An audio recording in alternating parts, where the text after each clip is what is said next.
So guys एक graph देखते हैं जल्दी से, ये जो लिखा हुआ है साइड में, that is y equal to ln mod x bye x। क्या ln mod x bye x? तो जल्दी से देखो ये क्या बोल रहा है। इसे मैं ऐसे भी लिख सकता हूँ, it will be equal to this if, ध्यान से देखना, if x is less than 0 and it will be equal to this if x is greater than 0। ln x by x का आपको ग्राफ बहुत अच्छे से पता है, ये होता है। क्लियर है क्या मेरी बात? ठीक है, ओके। अब ध्यान से देखो, बिल्कुल ध्यान से देखो, ये चीज है तो सेम सी, बस थोड़ी दिक्कत ये है, यहाँ पे अगर 2 है तो यहाँ पे भी 2 है, यहाँ पे 3 है तो यहाँ पे भी 3 है। ठीक है, यहाँ पे क्या हो रहा है, ऑब्वियसली x लेस देन 0 के लिए ये डिफाइन है, तो यहाँ पे अगर 2 है तो यहाँ पे -2 है, यहाँ पे अगर 3 है तो यहाँ -3 है। तो ध्यान से देखो, अगर ln के अंदर 2 है तो इस केस में तो नीचे भी 2 होगा, उस केस में नीचे -2 होगा। ठीक है, अगर इसका ग्राफ ऐसा है तो उसका ग्राफ कैसा होना चाहिए? नेगेटिव। जहाँ पे ये पॉजिटिव है वहाँ नेगेटिव हो, जहाँ पे नेगेटिव है वहाँ पॉजिटिव हो। ठीक है, तो मैं अगर ऐसा बोलूँ इसका ग्राफ कुछ ऐसा होगा, तो बताओ कोई दिक्कत है क्या? सही बात है या नहीं? बोलो, क्लियर है? ठीक है, तो बिल्कुल ठीक है, यहाँ आपको समझ आ रहा होगा आई थिंक सारी बातें। ऑलराइट, तो ये होगा इसका ग्राफ। ठीक, ओके, इसको ऐसे कर लो, ये यहाँ पे ऐसे जाएगी एसिम्प्टोट। चलिए यहाँ तक तो बात समझ आ गई। देखो क्या, दोबारा से बता रहा हूँ, मान लो x नेगेटिव है, दैट इज -2, तो ये रेशियो क्या आएगा? ln 2 upon -2। यहाँ पे x को 2 रखोगे तो क्या आएगा? ln 2 upon 2। यहाँ पे कैसा हो रहा है? 2 माइनस ऑफ ln 2 बाई 2।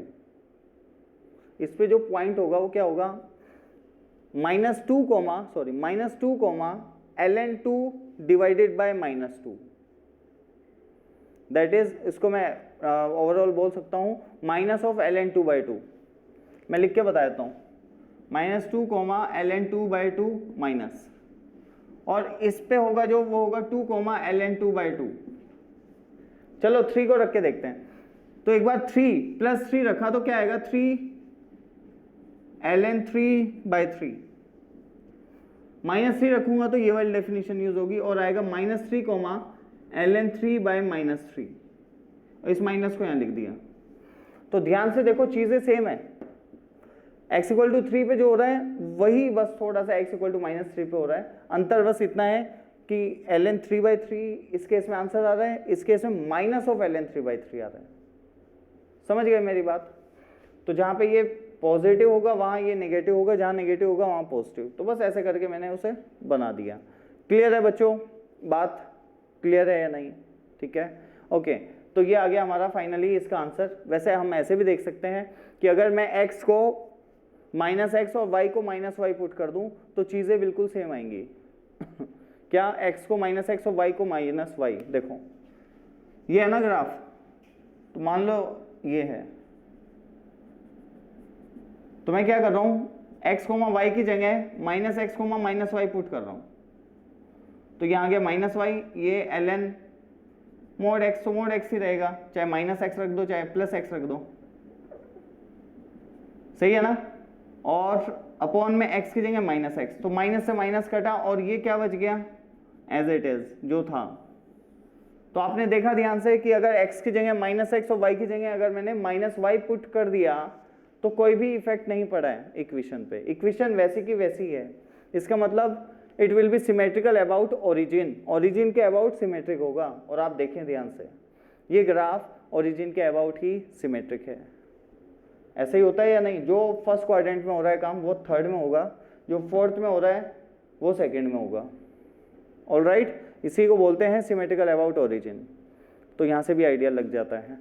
तो मेरे ख्याल से यहाँ तक समझ आ गया होगा। अभी इसके ऊपर मैं क्वेश्चन दिखाने जा रहा हूँ इसी से रिलेटेड, ठीक है? तो इसको जल्दी से उतार लें आप। ओके, तो बच्चों कर्व स्केचिंग तो सीख लिया हमने, अब सॉल्यूशन ऑफ इक्वेशन देख रहे हैं हम, ठीक है? तो क्वेश्चन के जरिए देख रहे हैं। जैसे मैं कहूँ फाइंड दी, ऐसे लिखते हैं, find the number of solution of ln mod x equal to kx for different values of k की डिफरेंट वैल्यूज के लिए ln mod x equal to kx के नंबर ऑफ सॉल्यूशंस बताने हैं। क्या नंबर ऑफ सॉल्यूशन बताने हैं? तो मैंने क्या किया, देखो सॉल्यूशन दो तरीके हैं वैसे, ठीक है, दो तरीके से दिखा देता हूं। एक तरीका तो ये है, मैंने क्या किया, ln mod x divided by x equal to k ऐसे लिख लिया इस इक्वेशन को, ठीक है। अब मैं इसका ग्राफ बना सकता हूं, इसका ग्राफ तो मुझे पता है,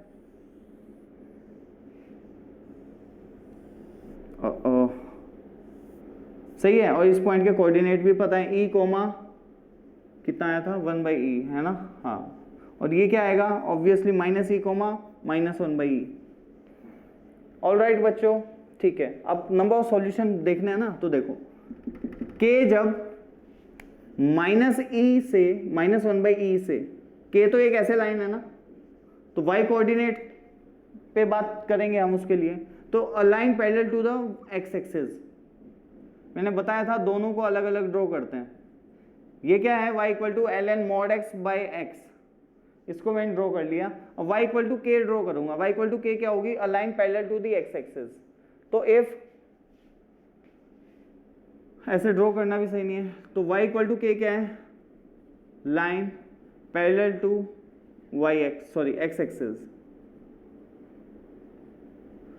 ऑल राइट, ठीक है। तो इफ मैंने लिख दिया, if k belongs to -1/e से 1/e, अगर k जो होगा वो -1/e से 1/e में होगा तो कितने सॉल्यूशन मिलेंगे, देखो 1 2 3, और यहाँ पे भी 1 2 3, लेकिन k नॉट इक्वल टू 0, 0 निकालना पड़ेगा आपको बाहर। 0 पे कोई सॉल्यूशन नहीं है, 0 पे एसिम्प्टोट है, कोई सॉल्यूशन नहीं, सॉरी 0 पे दो सॉल्यूशन है, एक ये और एक ये। k अगर 0 हो गया इसका मतलब लाइन क्या हो जाएगी, y इक्वल टू 0। कितने सॉल्यूशन आएंगे, 2, 1 और 2। ये होगा 1,0 और ये होगा -1,0। ऑलराइट, तो यहां पे if k is this then 3 solution. If k is what, k is 0 then 2 solution. If k is -∞ से -1/e यूनियन 1/e से इंफिनिटी, मतलब इस रीजन से बाहर ऐसे वाली लाइंस, तो कितने सॉल्यूशन, 1 ओनली, एक ही जगह कट करेगा ना ग्राफ, तो 1 सॉल्यूशन। ओके, क्या रह गया, if k is equal to -1/e और 1/e, तो ऐसा कुछ, तो एक सॉल्यूशन, दो सॉल्यूशन मिलेंगे, तो 2 सॉल्यूशंस। अच्छा, एक सॉल्यूशन रिपीटेड वैल्यू देगा ये वाला, क्योंकि यहाँ पे ये लाइन इसको टच कर रही है, तो क्या मिलेगी आपको, रिपीटेड वैल्यू। ऑल राइट बच्चों, बिल्कुल रिपीटेड वैल्यू मिलती है इस केस में जब k -1/e और 1/e होगा। ऑल राइट, तो ऐसे करके हम सॉल्यूशंस निकाल सकते हैं इक्वेशन के, अगर हमें ग्राफ अच्छे से पता है तो। और दूसरा तरीका क्या है उसको भी अभी देखते हैं, उससे पहले आप इसको जल्दी से नोट कीजिए।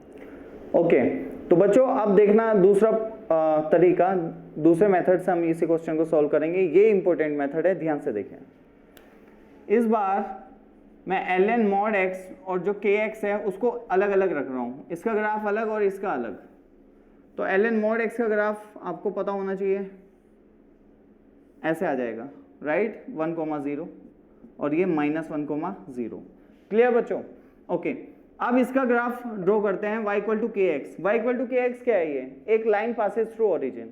ऑल राइट, तो ध्यान से देखो एक मिनट, अब लाइन पासेस थ्रू ओरिजिन, अगर लाइन ऐसे हुई तो कितने सॉल्यूशन है, 1।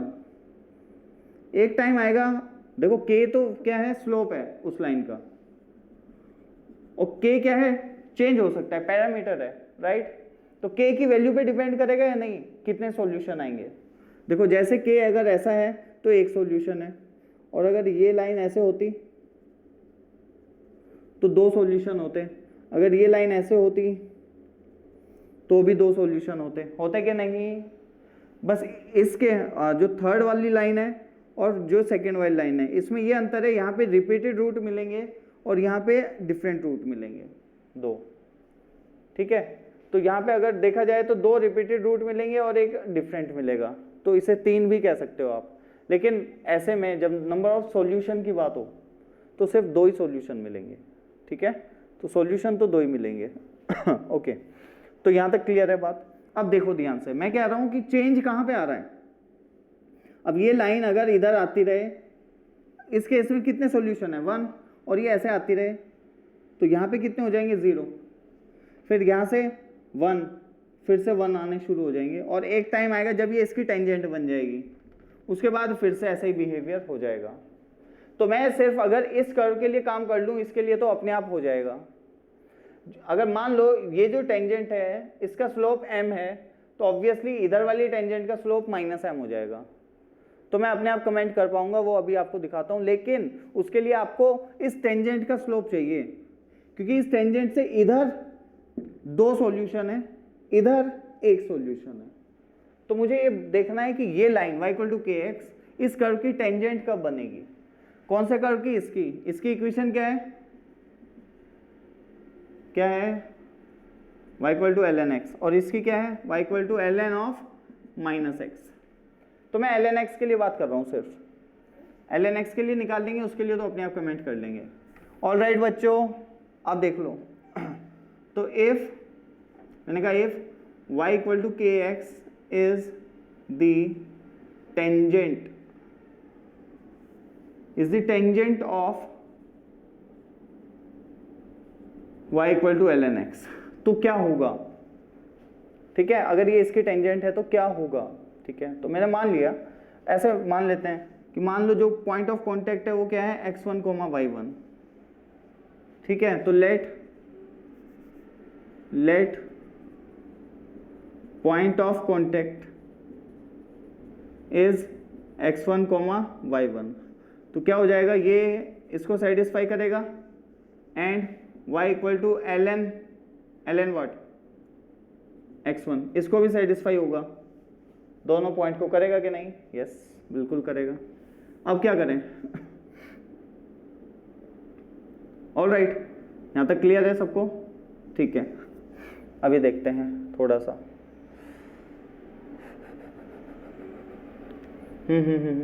ठीक है, यहाँ तक क्लियर है, ओके। दूसरी चीज क्या होती है, डेरिवेटिव निकालते हैं, याद है? तो dy/dx is what 1/x eight x = x1 और this is equal to what k। Clear है क्या बच्चों? भाई टेंजेंट कैसे निकालते हैं, ऐसे निकालते हैं या नहीं, कुछ भी नया नहीं बता रहा हूँ। अगर टेंजेंट नॉर्मल की सारी चीज़ें आती हैं तो बिल्कुल क्लियर है। मैंने कहा ये अच्छा इसकी टेंजेंट है, तो चलो ऐसा मानते हैं कि कॉन्टेक्ट पॉइंट क्या है x1, y1। जैसे ही माना तो दोनों को सेटिस्फाई करा दिया, कराते हैं, ओके। देन dy/dx उस पॉइंट पे चेक करते हैं और उसको रख देंगे जो भी दिया हुआ है, जैसे इसने दे दिया, इसका स्लोप क्या है k।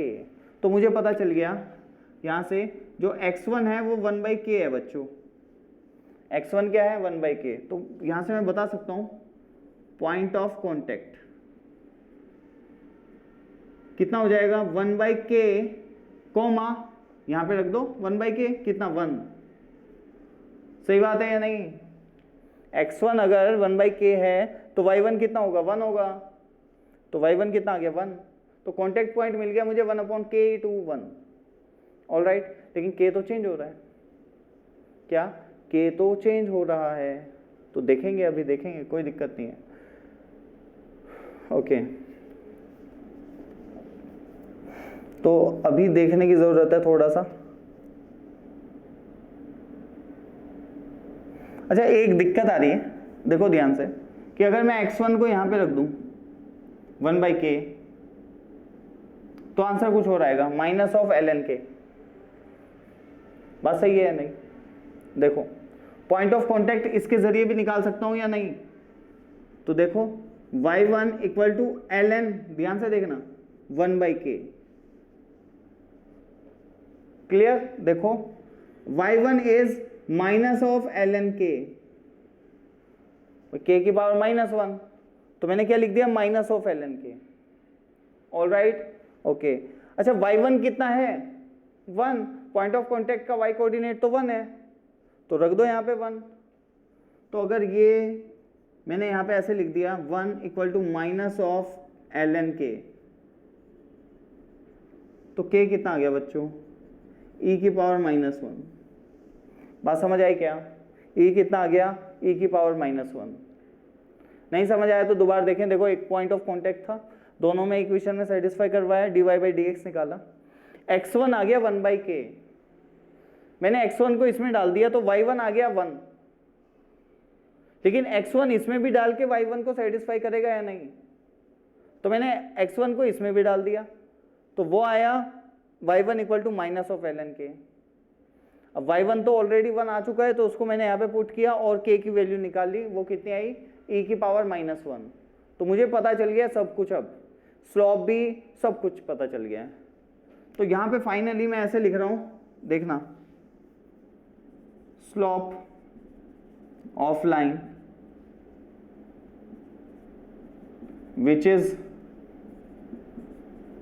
Tangent to y equal to ln x and drawn from origin is what, e to the power -1, is e to the power -1। मतलब ये जो लाइन है, ये वाली लाइन, ये कौन सी है, e की पावर -1x, सही है। अगर इसका स्लोप, ध्यान से देखो बच्चों, अगर इसका स्लोप e की पावर -1 से इनफाइनाइट तक गया तो सिर्फ एक ही सॉल्यूशन आएगा, लेकिन e की पावर -1 से नीचे आया तो दो सॉल्यूशंस आएंगे कि नहीं? ध्यान से देखना, अब e की पावर -1 से कहां तक गया, इनफाइनाइट तक, तो एक सॉल्यूशन। और दूसरा, इसका स्लोप क्या होगा, जो यहां पे टेंजेंट आएगी, इस लाइन का होगा माइनस ऑफ e की पावर -1x, इसका स्लोप कितना होगा, माइनस ऑफ e की पावर -1। ये बात समझ आती है या नहीं? तो ध्यान से अब आंसर करने जा रहा हूं मैं, देखना, मैं ये कह रहा हूं, देखो ये लाइन है, ये जब इधर हो जाएगी तो स्लोप कितना हो जाएगा, 0। बात को समझना, स्लोप कितना है, 0। ये लाइन कितनी है, स्लोप 1/e। तो मैं कह रहा हूं जब स्लोप 0 से 1/e है, जब स्लोप 0 से 1/e है, तो कितने सॉल्यूशन मिलेंगे, 2। ओके, दूसरा बात देखें, अब ये स्लोप 0 है, अब यहाँ पे ऐसे हो रहा है, ये मान लो ये लाइन अब ऐसे हो रही है, तो नेगेटिव में जाएगा या नहीं?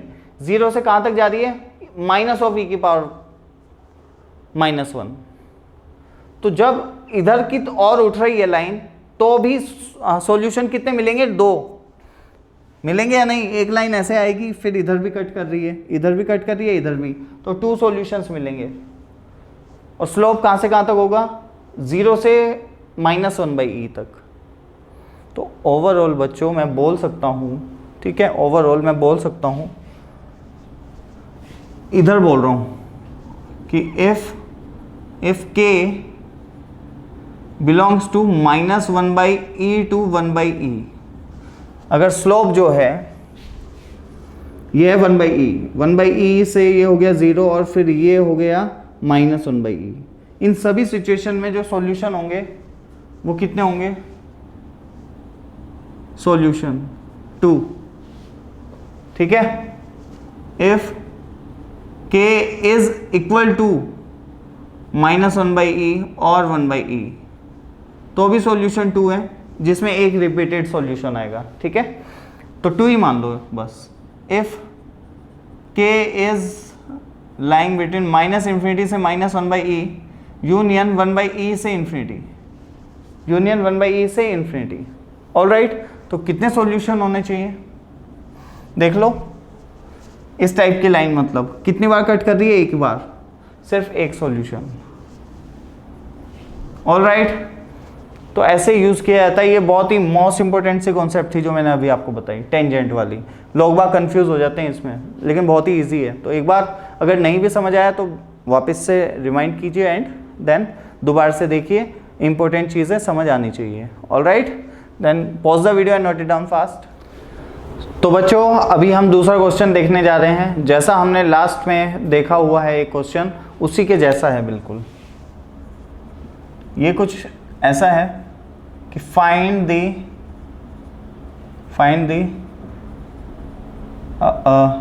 द सेट ऑफ वैल्यूज, क्या कर रहा हूं मैं, find the set of values of p for which equation ln mod x equal to px, for which equation this,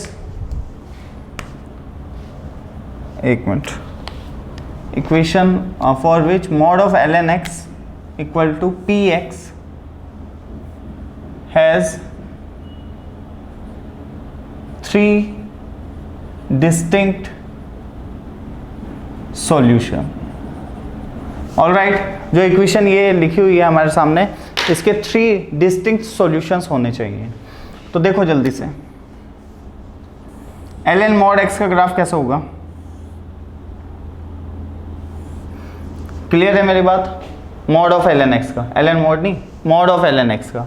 अब इसकी बात कर लेते हैं, ठीक है, px।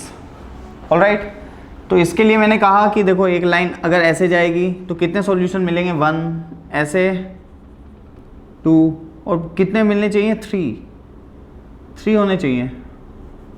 ऑलराइट, तो ये तो ऐसे जा रहा है, तो अगर एक लाइन ऐसे होगी तो 3 मिलेंगे, 1 2 3। क्लियर है मेरी बात? ठीक है, कितने मिल जाएंगे? 3 मिल जाएंगे। ऑलराइट, ओके, तो इस हिसाब से, अच्छा 3 ये हमने उसमें नहीं okay, let me think of it. ठीक है, हाँ बिल्कुल सही है। ओके,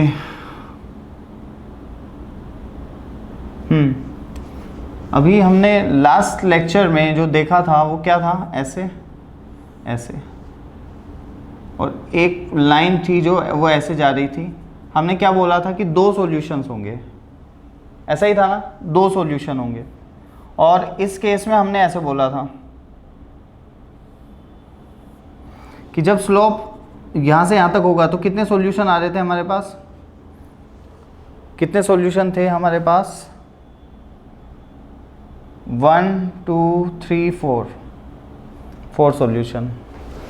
ओके गाइज, तो बच्चों जल्दी से ये वाला सॉल्यूशन, ये वाला क्वेश्चन देखते हैं। देखिए, find the set of values of p for which equation this has 3 distinct solutions. क्या? 3 डिस्टिंक्ट सॉल्यूशन। इस इक्वेशन के 3 डिस्टिंक्ट सॉल्यूशन हो तो हमें बताना है कि p की सेट ऑफ वैल्यूज क्या होंगी। ऑलराइट, ओके, तो इसको मैं जल्दी ड्रॉ करता हूँ। देखो ln x का ग्राफ कैसा होगा? ln mod x का ऐसा होगा। ओहो, ln mod x का होगा ऐसा तो, लेकिन हमें किसका बनाना है? mod ऑफ ln x का। तो ये जो नीचे का पोर्शन है ये आ जाएगा ऊपर। Clear guys? ओके, ये तो इधर वाले का ग्राफ हो गया। अब इसका होगा y equal to P X, कोई एक लाइन ऐसे। तब इसके कितने सॉल्यूशन आएंगे? 1 2 3, एक कहीं यहाँ पे भी कट। अच्छा, ओके, अच्छा, लास्ट क्वेश्चन में हमने जो देखा है ऐसे कुछ देखा है ना, और मैंने टेंजेंट का केस निकलवाया था आपसे। उसके बाद कहा था कि नंबर ऑफ सॉल्यूशन निकाल लेना। तो यहाँ पे मैंने 2 सॉल्यूशन लिए हैं इस केस में। मैं याद है मुझे, जब मैंने बोला है कि x belongs to -1/e to 1/e, तो कितने सॉल्यूशन होंगे? 2। एक्चुअल में 3 होंगे ना, एक तो ये और 2 आएंगे इधर, एक ये और एक ये लाइन आगे भी जाके कट करेगी। तो कितने आने चाहिए? 3 सॉल्यूशंस। याद रखें, वो मैंने वहाँ पे गलत कर दिया है कि 2 सॉल्यूशन लिखे हैं, आने कितने चाहिए? 3। ऑलराइट, जब ये लाइन इसको टच करेगी तब आएंगे कितने? 2। जब कुछ भी नहीं करेगी तो आएंगे कितने? 1। ऑलराइट गाइज, और जब ये वाली लाइन होगी मतलब स्लोप क्या होगा? नॉट डिफाइंड, तो कितने आएंगे? 0 सॉल्यूशन। ऑलराइट, तो इस टाइप से उसको सुधार लेना थोड़ा सा, उसमें कुछ प्रॉब्लम है, एक मिनट रुकिए। ओके चलो अब यहाँ पे देखो ध्यान से, बिल्कुल इस लाइन को मैंने ड्रॉ कर लिया है। कितने सॉल्यूशन आने चाहिए? 3, 1 2 3। तो ऑब्वियसली ये लाइन इसकी क्या होनी चाहिए? टेंजेंट होनी चाहिए या नहीं? टेंजेंट से कम होनी चाहिए, मतलब कॉर्ड होनी चाहिए, तब आएंगे 3 सॉल्यूशन। तो इस केस के लिए मैंने थोड़ा सा वर्कआउट किया, और ये केस जब मैंने सॉल्व किया तो इस लाइन का स्लोप कितना आता है? You know very well, y equal to X by A. Slope कितना है? 1/e। तो p की वैल्यू 1/e होने पे लाइन टच करती है, तो ऑब्वियसली जो p होगा वो होगा 0 से 1/e। p जो होगा वो कितना होगा बच्चों? 0 से 1/e। अगर p belong to 0 to 1/e तो कितने सॉल्यूशन मिलेंगे? 3 सॉल्यूशन। 1/e पे ओपन है, क्योंकि जब 1/e होगा तो 2 सॉल्यूशन आ जाएंगे, एक यहाँ पे और एक टच करने वाला। ऑलराइट गाइस, क्लियर है? तो वही बिल्कुल उसी टाइप का क्वेश्चन है ये, ठीक है। Then draw it fast.